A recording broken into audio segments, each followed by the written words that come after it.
Hello guys, welcome back to channel Maharaj movie Hindi dubbed version అనమాట. ఇది తెలుగులో అండ్ మిగతా లాంగ్వేజ్లో కూడా రిలీజ్ అయింది. లైవ్ స్ట్రీమింగ్ అవుతుంది నెట్ఫ్లిక్స్లో. వెళ్ళి చూడండి. తెలుగులో కూడా అవైలబుల్ ఉందన్నమాట.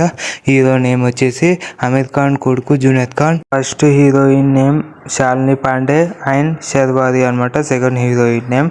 విలన్ నేమ్ వచ్చేసి జయదీప్ అల్వాత్ అనమాట. అయితే ఈ విలన్ గురించి ఒక మాట చెప్పాలి. అసలు ఈ విలన్ అయితే ఏ సిచ్యువేషన్లో అయినా ఓకే కానీ మాట్లాడతాడు, అడిగిన దానికి సమాధానం కూడా ఇస్తాడు. కానీ సీరియస్ అయితే అస్సలు పెట్టాడు అనమాట. ఫేస్ అనేది ఓన్లీ నవ్వుతూనే ఉంటాడు. లాస్ట్లో కూడా నవ్వుతూనే ఉంటాడు అనమాట.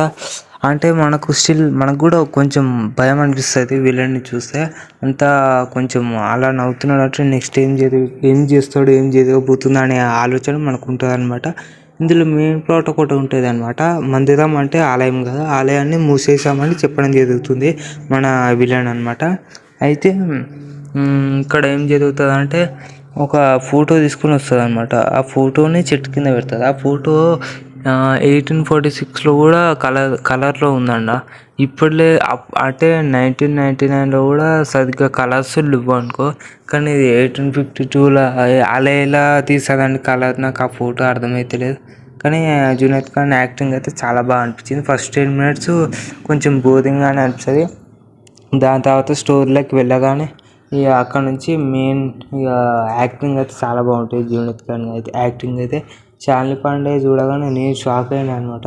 ఇదేంది ఒక్కడేసారి ఇట్లా వచ్చిందని షాక్ అయినా. ఫస్ట్ 10 minutes ఉంటుంది. దాని తర్వాత ఆ శాలిని పాండే ఆత్మహత్య చేసుకుంటాడు అనమాట.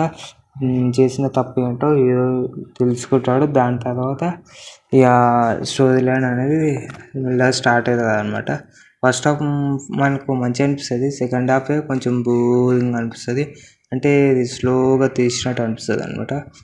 మొత్తానికైతే సినిమా నాకు నచ్చింది గాయస్. మీరు కూడా వెళ్ళి చూడండి. లైవ్ స్ట్రీమింగ్ అవుతుంది తెలుగులో. నెట్ఫ్లిక్స్లో అయితే లైవ్ స్ట్రీమింగ్ అవుతుంది. ఒకవేళ లైక్, సబ్స్క్రైబ్.